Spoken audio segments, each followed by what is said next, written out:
I am the world's biggest super fan. You're like a super fan. Welcome to the Business Superfans Podcast. We will discuss how establishing business superfans from customers, employees, and business partners can elevate your success exponentially. Learn why these advocates are a key factor to achieving excellence in the world of commerce. We discuss the invaluable insights of business owners who have successfully implemented the strategies in the book to build their own team of devoted superfans. Gain insightful knowledge from the experts who create applications that help you create passionate superfans. This is the Business Superfans Podcast with your host, Freddie D. Ready!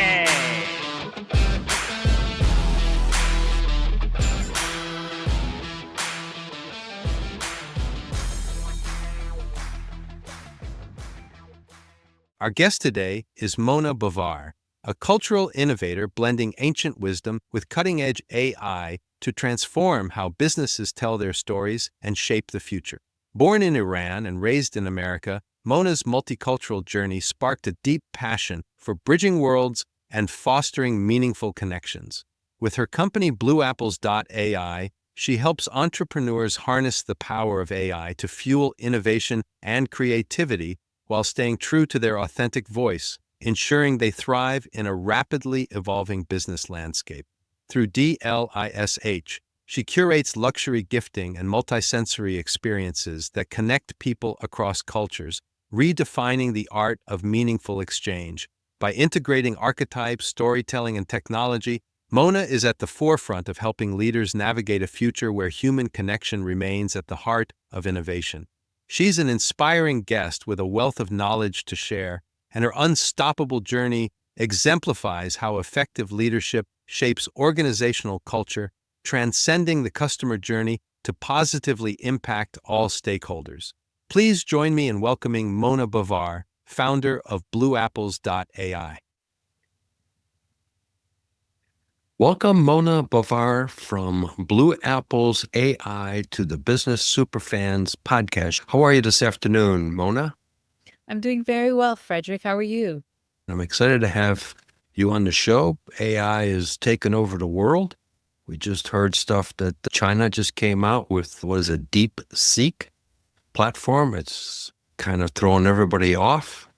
So let's go back to your backstory of how you came up with Blue Apples AI. Thank you very much, Freddie, for having me on your show. I'm really very much looking forward to sharing with your audience. Stepping back a little bit, I have another company called Delish.us, which is a gifting company that I started about almost 10 years ago. AI was born out of necessity because as entrepreneurs, when we have startups, one of the most important thing is bootstrapping. So we have to cut costs where we can. And about 2 years ago, I started to play around with ChatGPT like most people were.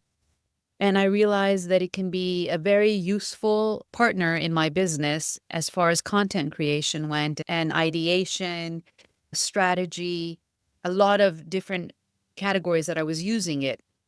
So essentially it was born out of this necessity to be able to create more time for myself as a founder, as well as even if I want to delegate something, have a clear understanding of what it is that I want to delegate.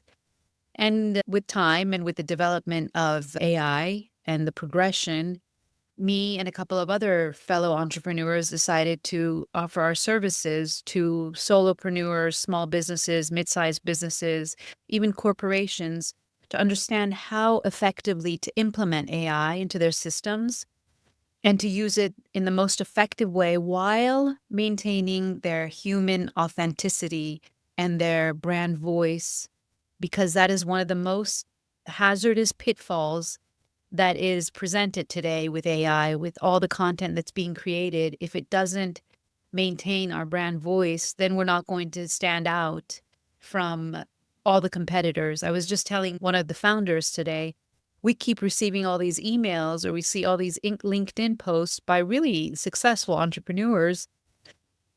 And always it starts with, I'm thrilled to. And as soon as I see that thrilled word, I know they have put it into an LLM and it has produced this email or this body of copy that they're sending to me or they're posting on their social medias. So that's where we start to see that You need the human touch. Right? It becomes artificial. And for lack of a better way of wording it, but an accurate way, because it's called AI, artificial intelligence, but now you're becoming artificial because you're not being authentic anymore. I've used AI for several years as well.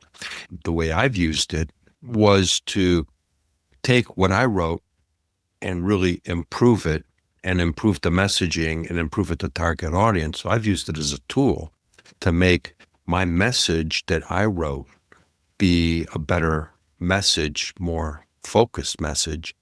And that's helped me in the engagement of dealing with prospective customers and existing customers because my messaging was much better targeted by leveraging the AI tool. Absolutely. That is the most important thing. And, especially this year in 2025 with AI agents coming out, it is so important for us to remember what our brand story is, our why, as to why we started any kind of venture, and to be able to effectively communicate it to the right audience. Because that is something that if you haven't done the work before, and until today, you can't do that with AI. Fortunately or unfortunately, I'm going to leave that to your audience to determine, but you need someone that is going to guide you. And that's why most of us have coaches when it comes to developing a brand where we say, okay, what is our brand story first and foremost? What is it that we want our audience to know? Who is our target audience? How are we going to connect on an emotional level that will help our brand stand out from the competitor, right? I mean, that's basic 101. And so if you don't already do that work prior, it's going to be very difficult for you to effectively, and by effectively, I mean that authenticity, stand out with AI. Yeah, because you can actually leverage AI to help identifying your ideal avatar for your business, whether it's a service-based business or a product-based business or a combination of both. And you may have very different avatars that you are targeting based upon the product and services that you're offering. So you're absolutely right on the money is that you need to take the human aspect, leverage the AI tool to help refine the avatar because it can do the research and get the data that you need to do, but then you still really should put it together and so that your messaging maintains its authenticity. The other thing that you brought up well was the fact that we need coaches. If you look at a sports team, okay, look at the sports analogy. You look at a football team, they've got strength training coach. They've got a coach for the defense. They got an offense coach. They got a quarterback coach. They got a punting coach. They got a receiving team coach. Same thing in baseball. You got a batting coach. You've got a pitcher coach. You've got a shortstop coach, etc. You can't really excel and play at that higher level unless you end up having somebody to at least brainstorm with, or worst case, just somebody to vent with and get stuff off your chest. What you're providing as a coach is helping people go to play at the next level. Absolutely, you're right. I just want to clear one thing up. I wish I was a coach. I don't believe to be a coach in the sense that we're more partners. As consultants will come in and will speak with you and understand what your needs are. We are empathetic like a coach is, and we are, let's say, on the same road, all of us together, going the same journey of success. But I think is the part that is different from every other coach or consultancy out there, or agency out there, is the fact that we understand that the creativity that is needed for every successful brand out there, or designer or artist, anything that you want to say, creativity is what we call the human being. And it's how you learn how to partner with AI so that you are the leader. You are the decision maker, not the AI. So you're training your AI so that it is exactly an extension of you. So that's the part that I think is important. Yeah, okay. Little tweak there, but fair enough.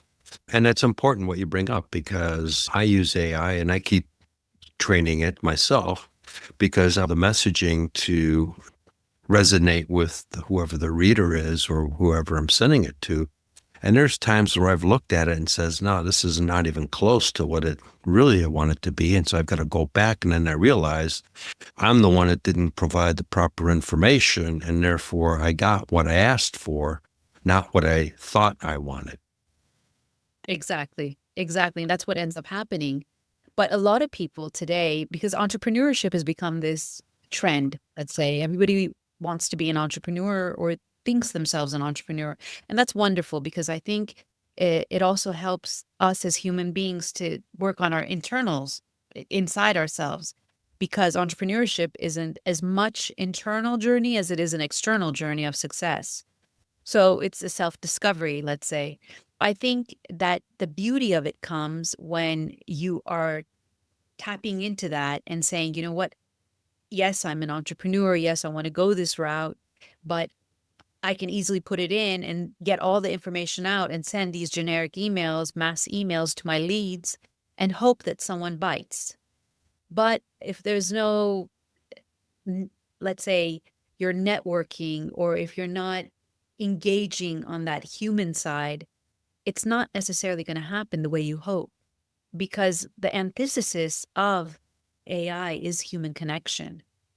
And many people, many experts in this world of AI that have been around much more than now that we're exposed to it, this is what they highlight, that we cannot lose that human connection. As you noticed, a lot of supper clubs or retreats are popping up because people are yearning for that as well, and it will only continue to grow. So we have to be careful. We have to really be careful when it comes to our authenticity and our self-awareness as first as an entrepreneur, a leader, a CEO, anything that you want to say, an executive, to know who we are before we start to execute any kind of strategy or, let's say, blueprint with AI. No, yep. Agree with that 100% because you're not going to create super fans if it's not authentic. And businesses need super fans that propel that business, that are championing that business. You could look at the background screen here. We got both of our faces painted. Think of a sports team that's their brand advocates, that are team super fans. They got their faces painted, the jerseys, the banners. I mean, those are diehard sports fans. What are they doing? They're promoting that team, and it's costing the team nothing. And they're most likely making money off the merchandise. So if you're not engaging, as you said, with authenticity to your audience, which would be employees, solopreneur, prospective and existing customers, business partners, suppliers, distributors, they're not going to be your biggest fans because it's going to be all artificial and unauthentic. Where your competitor that is applying the tools properly, they're creating the energy, they're creating the fan base, and that's transforming that business, and that's growing, and the other business will be standing still. Exactly. You're absolutely, absolutely right. You can see from, which, by the way, I love your title of super fans, because I think it's a wonderful way for us to exactly explain as super fans what we really mean, which is the clients or the customers or whoever responds to what it is that we're offering, right? So I think that's a beautiful way of putting it.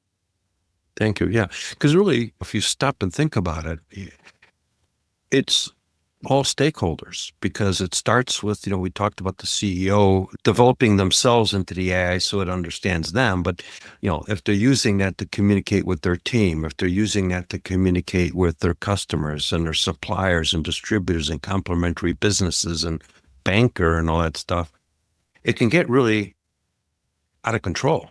Yeah. It's important to blend the two so that, okay, you can use AI for certain things, but then an old-fashioned, hey, Mona, thank you very much. I really appreciate the extra effort that you put on that project. Old school, in person, or sending a card through the mail. You said you had a gifting business, so sending out a genuine gift. Game changers. Exactly. Absolutely. And I find myself very, very fortunate to be on both sides, let's say. So I'm both a fan of this as well as a fan of that, which happen to be just the same coin, but the opposite sides. So bringing these two together, I find it very, very fulfilling. And in a way, I would, without sounding cliche, I call it almost my calling that took many years to understand why we choose to even go on this path. Yes, we all want to be successful. Yes, we all want to make money. All of that is there. But do we first have the resilience to endure this journey? And second, do we have that self awareness to understand where this journey is going to take us and what it is that we hope to achieve? So I think it's beautiful. And I think there's a lot that can be done with AI. For example, we put together this guide for 2025, which taps into archetypes. The archetypes are based on Carl Jung's psychology, let's say, the theory that he put forth using these timeless, ancient archetypes that have been used since the beginning of time to identify different personas that we have within ourselves. And as leaders or executives or anyone really, it's our responsibility to understand these different aspects because we need to guide other people. I did this experiment with myself last year, and I found that with these prompts that we have worked on and refined and, let's say, mastered, each month you tap into a different archetype where it allows you the space to reflect, to understand, are you the visionary? Are you the creator? Which archetype do you fall into? And which one do you want to cultivate? Which one is it that you want to bring forth? And in what scenarios of your life do you want to bring those forth? So I think if we really, really want it, we can walk this parallel line where we're both showing our business success as well as our self-growth. Mm-hmm. Yeah, because you got to have both. Exactly. One without the other doesn't work. No, not at all. So, Mona, tell us how you would work with a company to help them put together a strategy. I think the first and foremost important thing is with our clients that we have is to sit down and to understand what their needs are, because not everyone's needs are the same. And then you have to know what it is that you need to implement for them. Because, for example, maybe someone says, I want help with bookkeeping.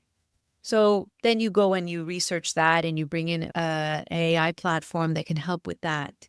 Someone says, I want to develop ideas. So you work with them to help them understand their ideas. Most of the people that we have been working with so far, we realize that there is a step back. So we have to go and sit down with them again and say, okay, that's wonderful. You sell, I don't know, you are a beauty product, a cream that is designed specifically for age spots and women that are going through menopause and their skin is extra dry. So yes, that's beautiful, but where's your why? Are you doing it because you see that it's a good target audience and you just want to target them? What is your price point? Is your price point going to meet their demand? So you help them understand what their story is by just understanding their why. So most of the time you see that it goes back to you. So my gifting company, when I started it, for example, it was the story that we all share around a table. It's that story that brings the food that brings us together, where we can bridge cultures, break Mm-hmm. boundaries, and create a community. And going back and understanding my story, I understood that when I moved to the United States from Iran as a forced immigrant, it was in 1979 during the revolution, in the United States, there was a lot of adjustment, right? Because there's this cultural difference, there's the background difference, there's physical appearance that's different. So this table created by my mother and father became a safe haven. So this going on in my life, everywhere I went, I would always invite people to my home where we would share this journey of the table and understand about each other. But I never understood why I created a gifting company around food, art, and design. And then fast forward 2 years after starting my company, I was with my business coach, and she is phenomenal at this, helped me tap into that inner self and understand the why. So I understood that it's this gift of being around a community, of feeling safe while you're enjoying this pleasure and creating this atmosphere of connection through vulnerability, through shared stories, through the cultural differences. And so that's where we help with clients and understanding that connection so that you can connect on an emotional level with your audience. And then the AI is implemented. It's secondary, I have to say. Yep. And I can say yep because I'm at 32 countries. I used to be in charge of global sales and marketing in the SaaS world years ago. And I had to meet people of multitude of different cultures, different beliefs, different religion types, everything else. And we always got together. Food was one of the things that everybody enjoyed, and laughter. Creating laughter was something that was contagious, and it broke barriers. There's times where I couldn't speak the language, but we still were able to communicate because we had the respect for one another and understanding. So what you've done with your gifting and now you're leveraging AI is really brilliant because you're really taking two things and putting them in together and really coming out with something that's very important, sometimes overlooked. I had more success with different cultures by taking time to learn about their culture and meet them at their cultural level. That was the biggest difference when I was in Japan. Japan is very, very important about culture. It's about respect of higher people in the corporate world. The higher up that they are, the more respect you need to give them. And if you don't understand that, you're going no place fast because that's considered an insult. You're not bowing and not recognizing that person. So totally what you just said is very important for our listeners to really understand that they really need to incorporate that into their everyday business affairs. Exactly, exactly. Because it's what, at the end of the day, makes the difference. We know that in sales, for example, the more you can connect with the person that you're trying to sell to on a human level and an authentic human level, the more successful you'll be, the better the response. And so, yes, there's always these principles that we learn or the theories that we learn that we are told to implement. We go do our MBA, we get degrees and so on and so forth. But at the end of the day, if you sit down and you really are yourself on so many different levels, and that first and foremost, being okay with being vulnerable and not seeing it as something to be ashamed of, you will see how positive the response is. And that only comes through being more and more in tune with yourself. Yeah, people, buy from people that they like and trust, period. You can be clever, you can have all the technology, you can leverage all the AI tools that you want, but if you're not connecting on that emotional level, you're going nowhere fast. Exactly. I remember a long time ago, I was in Poland and we were lost.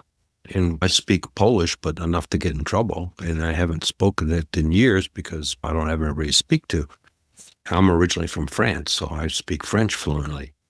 But we got somebody to help us with directions, and that person just told us to follow him through broken communications. But we developed an honest rapport with this person, and they went out of their way. It was a taxi driver. He didn't charge us or anything. We gave him some money at the end, but took us where we needed to do because it was nighttime. No clue where we're at. And this is 1978. So it's in a communist Poland. But the fact that we built that relationship with that taxi driver was everything. Yes.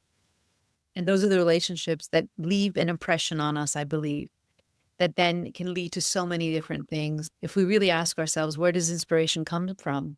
It comes from any interaction that we have with our surroundings, whether that's a human or an exhibition or a taste or anything that stimulates our sensories, that becomes inspirational to us. It may not happen at that moment, but you may walk away from a conversation and then reflect on it and say, wow, that really inspired me in so many ways. And so I think, yes, it's very special. And then what you're doing is you can take that experience and then take it into the AI and amplify it and make it a little much more engaging, where someone is reading it or whatever, and they can't put it down because it's so riveting. So you're leveraging the technology versus getting a ghostwriter or somebody else to do it. You're leveraging the AI to take your story, put it into the thing, amplify it, tweak it, and now you've got something really special. Exactly.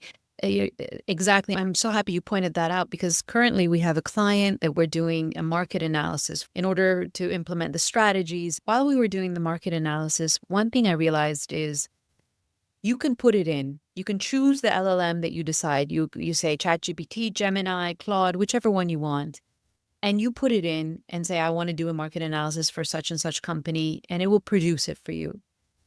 If you don't already have the knowledge to know what it is that you're looking for, there's no way it's going to be presentable for a client. So the businesses, they're not stupid on the other side. Yes, AI is there to facilitate.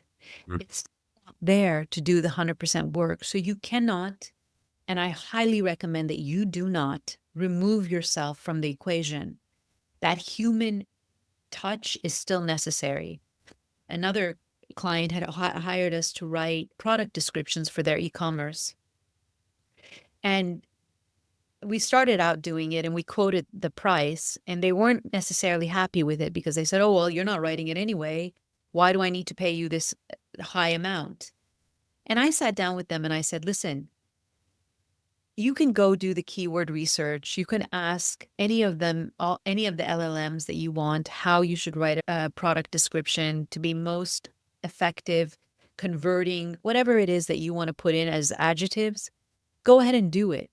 But at the end of the day, if you don't know what you're looking for, because this is the first time you're doing an e-commerce shop, you are not going to be successful.